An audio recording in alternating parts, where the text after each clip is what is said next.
Welcome to All Things Work. I'm your host, Ann Sparaco. Retaliation. It's a topic impacting many different kinds of workplaces, often in ways we may not even immediately recognize. It can be as simple as a prank from your coworker putting emojis in your presentation, or mysteriously your mug just disappears from your desk. Or retaliation can actually be a little bit more intense. Like if you disagree with your VP in a meeting, and from there on out, every conversation just feels like a cross examination, just that tension there. And then it could get to the extreme, crossing the line of legal thresholds, such as if you're a whistleblower about a situation, and the next thing you know, you are suddenly laid off. So it can get that bad. But today we're breaking down this spectrum from different angles on how to approach questionable workplace antics and irreverence you'd see in films like Horrible Bosses to the legal landmines you'd expect in a movie like Aaron Brockovich. And we're joined by employment attorney Louis Lessig, partner at the law firm of Brown and Connery LLP in Westmont, New Jersey. Welcome to All Things Work, Louis. It's great to have you. Thank you, and I'm thrilled to be here today. So let's get grounded here. Let's jump into it. We may all have a sense of what retaliation looks like in the workplace on those different levels, from what we may have experienced ourselves or to what we've seen in movies or other people's situations. So, from your legal perspective, how would you define retaliation from that legal standpoint, and how it applies to the workplace? I think the best way to take a look at that, and I'm not necessarily really big on busting out a dictionary, but if you take a look at Black's dictionary, it defines retaliation as to take action against another in a vengeful way as a result of some prior act. And I think that's a really good frame for the conversation we're having today. Great, great. And we know that, like we said, there's different levels to this. It varies. So that's a good, general way to put it. So I'd love to kick us off by getting your insights on some thought-provoking issues shared by our audience. We're very happy they got involved here. We asked the question in our weekly All Things Work newsletter that really struck a nerve here. We asked, what's the biggest challenge you think HR faces when addressing an employee who feels like they're being retaliated against by a manager or even a coworker? So we got a few interesting responses, and we'd love to get your perspective here. So I'll jump right into this. Courtney from Tennessee shared the biggest challenge for her usually involves injecting rationale and logical reasoning into what may be an emotionally fueled situation to challenge that employee's perspective. Oftentimes, an employee who feels retaliated against sees every action through a retaliatory lens, she says, even when there is a logical or legitimate reason for an action. So, Louis, it sounds like we're dealing with, just logic versus empathy here. Let's start with putting our logic hat on. How can employers ensure a retaliation claim is legally sound? There are several things that they can do, to be honest. And one of the things that I really appreciate her response, or rather question coming in, because when you take a look at how retaliation evolves, oftentimes it's reactionary for the employer. And so you begin to take a look at it and say, all right, well, what was the basis upon which we made whatever that decision was that triggered the employee? And so even though we're reactionary, we want to be able to go back and define the process, really step by step, what happened. Is it a text message? Were there emails? Is it some type of a report? And to lay that stuff out so that we can be transparent in what we provide to the employee to the extent that we can, in order to lay out the logical progression getting from A to B, however they may define that. Awesome. And so let's switch over to the empathy side. Let's put the empathy hat on, as we were saying. What strategies can employers use to really help their employees understand and separate legitimate business decisions from true acts of retaliation? It's always interesting because my undergrad's in HR, and so I appreciate the emotional side of the operation. Oftentimes, much of this starts and stops with that. And so organizations, when they first hear an employee is upset about this kind of thing, the best thing they can do is take a pause, because it's that reactionary piece that becomes the fuel for everything that comes after it. And so often what needs to happen is to have the opportunity to say, all right, how do we treat the employee before any of this happened? because that's the baseline that the employee is going to use. You can't be logical. And this is the challenge, right? We can't think about, well, what would normal people think? All right, but normal people have been involved with this particular issue. So then we take a look at it and say, okay, they're looking at it from this perspective, but that's when they go back and pull into the logic. All right, here are the steps that we took. How did they make a right turn when we didn't intend that? And how do we explain it in a way that doesn't dig a deeper hole? And sometimes the problem for the employer is that the management ends up making a determination without pausing, without thinking about how did things happen before, and the emotion gets out of control way too fast. Yeah, and I think it's just natural. I don't think human beings are really meant to be comfortable with confrontation. So when you feel that tension, when you feel it getting worse and worse, especially if it's, at that more extreme level, your instant reaction isn't always logic. It's not going to be. You're gonna feel it, you're gonna sense it, and it's gonna stress you out. So coming in with that logic, but having that empathetic, you know, part of the conversation there, I think is vital. Like you said, taking a moment, taking a beat. That's something you can have in your control in that moment, whether you're the employee, the manager, the HR professional. So I love that Exactly. you brought that up. Yeah.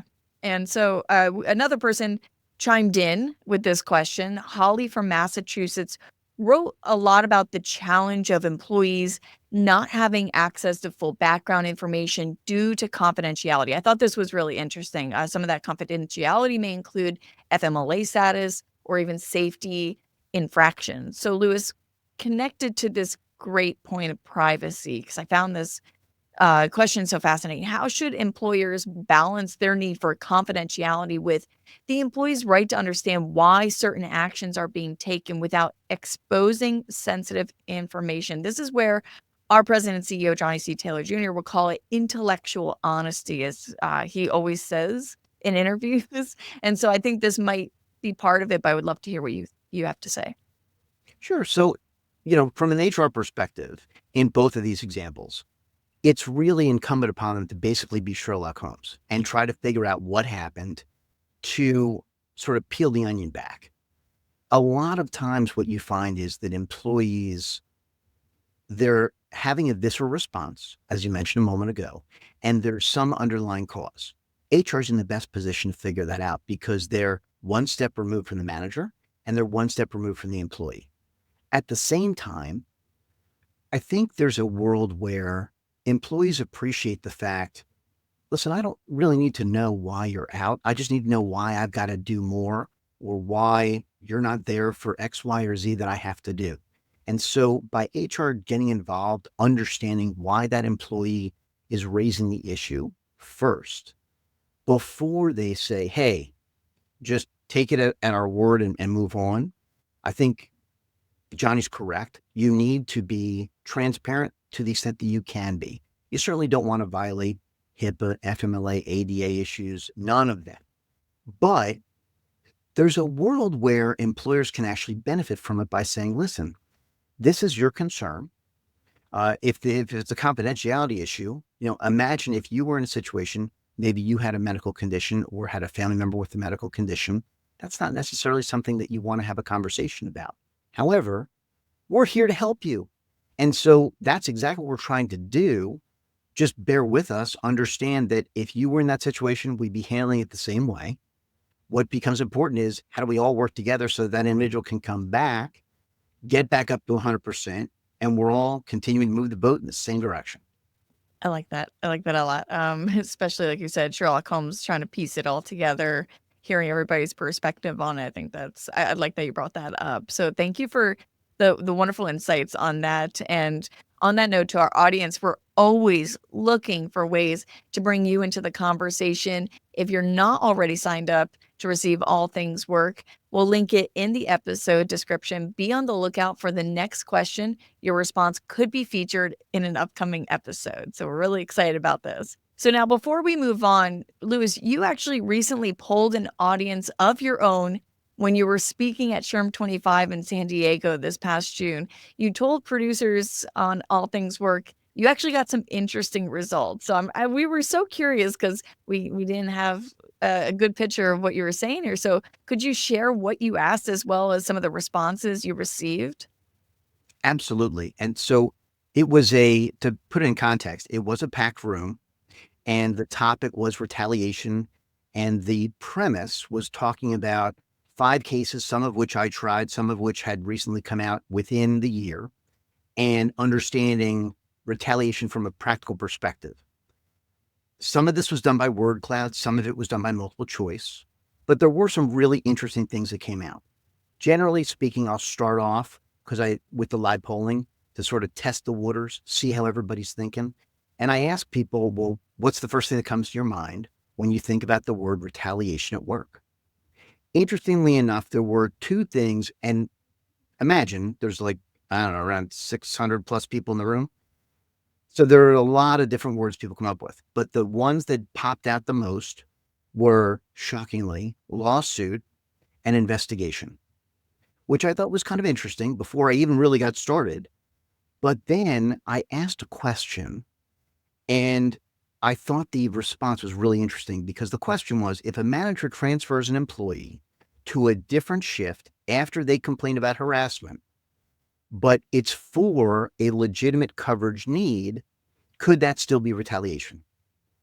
Of the people that were there, 84% said yes, and the balance said either no or they weren't sure. That's interesting when you think about it, because truthfully, that gets exactly to some of the questions that the audience was posing to you earlier to bring today. Because the reality is, when you think about it, well, of course, anything could be retaliation. Really, the challenge is not the retaliation or the precursor, if you will, right? The claim of race discrimination or gender discrimination, whatever it is. Oftentimes with these cases, those items actually go by the wayside, and the cases that we actually try are the retaliation concerns because of the sort of boulder going down the hill, if you will. And then I asked another question I thought was fascinating. I asked folks if they'd ever dealt with an investigation that included retaliation as part of the claims. And I think this is very telling when we start thinking about what kind of training are we doing with our people, because 90% of the respondents said that they either had dealt with it or they were currently dealing with it, which is fascinating when you think about the fact that your general EEO training, maybe there's a couple of slides on retaliation, but not nearly what should be required for those kinds of percentages. And then I asked one other question I thought was fascinating, which was, how confident are you that your supervisors know how to avoid retaliation? And I really didn't know how they were going to respond. So of that group, only 6% were very confident that their people knew what they were doing, which means 94% of the people that were in the audience were either saying to themselves, they hope they get it, I'm going to start to pray, or there's no way they know. Or And so even that just, like, was recognizing the signs of retaliation, having the faith in your manager to see it within their team or their division. I think that's another challenge as well. absolutely. And the percentages were indicative of some of the stuff I see in my practice, but it was just a nice affirmation that, oh yeah, we do need to worry about this stuff. Now let's walk through a couple of real world scenarios involving retaliation. Paint a little picture here. Things we've all seen or heard about. And we'd love for you to break it down, Lewis, what each of these groups should be doing in this scenario: HR, people managers, employees, just kind of what we've been talking about here. So let's jump into the usual case that a lot of people know about, which is the whistleblower case. And we're not talking about Watergate, something a little less intense than that. An employee raises a concern about financial misconduct in their department, and a few weeks later, that employee is suddenly taken off key projects. Now, let's start with HR. How should HR really step in to evaluate this situation, um, to see if it's retaliation or a legitimate business decision? Like we mentioned, it's kind of hard to tell sometimes. Well, it is. And one of the questions I think HR needs to ask up front is, as a practical matter, depending on the person and where it touches, Are we doing this investigation internally within HR, or because of who's involved or the finances? Do we need to bring in a third party so that we're clean and, to the transparency concern, not an issue? At the same time, HR is going to want to run through, well, what was the actual claim? What are you saying is the issue? And really allow the employee to speak. There's so many times when what you find in an investigation, it's not that it's whitewashed. It's that if you don't do this stuff every day, you don't know what you're looking for. And oftentimes what happens is you want people to just keep talking, because sometimes a throwaway comment they make is the very rabbit hole you need to go down. Now, when we move and we look at that from the perspective of an employee, here's the funny part about retaliation. It's just like, dare I say, the ADA. And when you look at it from the perspective of, there is no term of art that you need in order to get an accommodation. You just have to somehow get there with the verbiage that you're using. In the same way, they're not necessarily going to know whether something is retaliation or not. That's going to be more for someone to decide later. However, they need to paint their story. They need to feel comfortable enough with HR to share everything that happened so that you can understand how they got from A to B. Because sometimes employees make things up. I know it's shocking. It does happen. And when it happens, we need to be able to catch it and recognize, all right, you just don't want to get evaluated, or you just whatever. And it's within their story that we're going to be able to frame the conversation to figure it out. Now, the manager, as I mentioned a few moments ago, they need to pause. They need to stop. They need to not get upset, because it is in our DNA. It's that fight or flight or freeze reaction. And they just, it's one of those, okay, take a breath. If you're into yoga, I'm not, but if you are, maybe it'd be a good thing, just center yourself, little namaste, and then sit down, figure out, okay, what are they saying? It's not about what's right. Okay. You understand what the claim is. How can you empirically show, subjectively and objectively, what happened with a particular issue? Is this whistleblower for real?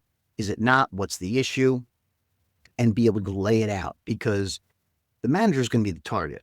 And so we need to be able to understand what they think, feel, and need as well. And if they're just hunkered down like a turtle, hiding in the shell, not talking to us, that is not going to be helpful at all for us figuring out what's going on. Oh, awesome. Yeah, so we really walk through, each person who would be involved in this, and just going back to the employee part. And I think it's always in people's heads, that it can be emotionally driven, but the logic side would be for the employee to really document everything, especially if they're starting to sense it, even just time stamping things, documenting it down. Just that way you can go back to your notes and refer to it in a logical way, so that maybe that emotional side, that what may feel like tense and anger, or just being upset in your gut, that can be set aside, and then you can talk logically from there. Does that make sense as well? Absolutely. In fact, I can tell you that I've had cases where one side or the other did either take notes in real time, or when they receive a document, signed and dated it and put the time that they received it. And inevitably, those were the key items, a throwaway in the moment, that saved their bacon later. Yeah, I mean, I save my receipts when I return packages, just to make sure that they know if anything got lost in the mail, it wasn't because of me. So I'm not saying that that's the same scenario, but you always gotta keep your receipts, track what's going on. So love to go to our second scenario, the bad fit performance review. So this is the scenario. Soon after speaking up in a team meeting about a policy concern, an employee receives their lowest ever performance review. So take us through how HR, the employee, and their manager should really navigate this situation and avoid risk. Well, once the HR department is done rolling their eyes and thinking, this is exactly what Lewis talked about the last time I saw him, they need to step back and say, okay, what is our evaluative process? Is it annual, semi-annual? Is it whatever it is in real time? Because that's going to drive some of the conversation. And then take a look at, all right, were there issues that they were aware of? Obviously checking their email, because these things don't happen in a vacuum, even though employees like us to think that sometimes. And really lay the foundation, because at the end of the day, one of the questions that's going to get asked of HR is, was everything done above board? Another vehicle that HR can use once they've mapped all that out is also to turn to another manager in another department that this individual does not report to and say, okay, if this was the scenario, how would you have dealt with it, or how would you have evaluated them, without sharing the evaluation that was actually done, almost as a blind test, if you will. Right. For the employee, it's similar from our last example, because they Right. need to be able to tell their story, right? Hmm. The challenge, of course, is it's happening to them. You have put upon me, I feel like, of course, I'm working for the employer and I'm Job here. What are you thinking? And can you believe, and look what they did to me?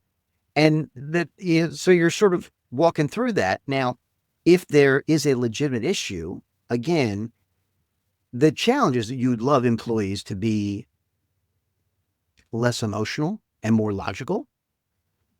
The practicality of that, though, in a retaliation scenario is somewhere between not going to happen and forget about it. But on the employer side, what they're always trying to do is make sure, first of all, is the evaluation going to hold up? And what is their performance? I mean, in the day and age in which we live now, where we have not enough people to do the jobs that we have, the ROI on figuring out how to rehabilitate and or get through these kinds of things becomes, from a cost perspective, particularly relevant. And so we really need to make sure that things are done in a way that makes sense and that can be transparent and progressive. And at the same time, and I know that there's been a lot of discussion with this, both by Johnny as well as others at SHRM, there's a reason that civility is a big deal in the workplace. And so much of this retaliation stuff starts there. This is one of those places where, if from the management perspective, if you hear about stuff related to issues concerning the kinds of things we're talking about around, I got a bad evaluation and it just happened. Okay, well, what else is going on? Were there other side conversations?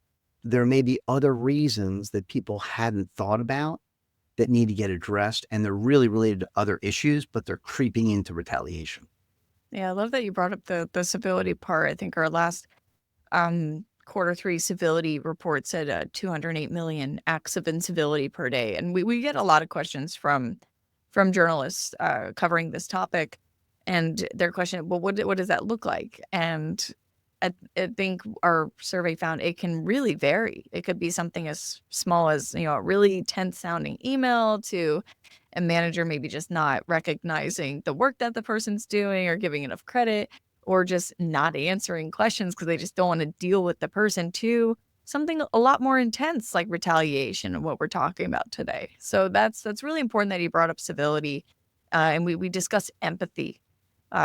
Even if civil incivility occurs, following up with empathy is so essential to really diffuse the tension, the situations as well. Well, it's interesting. I had the opportunity for this particular session that I did at SHRM 25. I did, and I often do, focus groups beforehand and bring, other SHRM members together and see what they have to say. But in this particular session, I had the opportunity to also bring in the EEOC district director for Philadelphia. And the entire time I was talking, I was looking around the room and scanning as I was going through my talk, and she just kept nodding. And we got done, and she said, if everyone would understand, I mean, now she's speaking from the EEOC perspective, Right. We've been talking about civility for years. If everybody would just be nice, it'd be just Yeah. easier to do what Go we back to do. kindergarten rules, guys. Sandbox. Exactly. You gotta treat others the way you wanna be treated. So I would love to finish off with just a couple more questions, a little more direct here, not a scenario. Just from what you've experienced in your years, seems like you have a lot of wonderful experience. You've seen it all, let's just say. So what are the biggest mistakes that you've seen employers make when addressing retaliation claims? Well, I could say clients don't always listen, but it, to be fair, I think that when you look at it from an employer's perspective, the problem is in order to be fully transparent in a retaliation perspective, you need to have those full assessments of both the manager involved as well as the employee. Appreciate the fact that it's broader because if they go in and say, hey, did X, Y, or Z happen? And let's say the employee is already late on their mortgage, they're going to change their statement. Maybe they're worried about something else that's going on, or there's some other project. And really, managers, or rather management, sometimes does whatever they can just to get through it, to get to something else. Right. I often tell people the courtroom is my stage, oftentimes, but it's not comfortable for everyone because they're not used to it. I'm sure as a former journalist, you appreciate the fact that, hey, when you're on camera, it's fine, you're good, not a problem. But Right. many people, what is it, public speaking, death and taxes?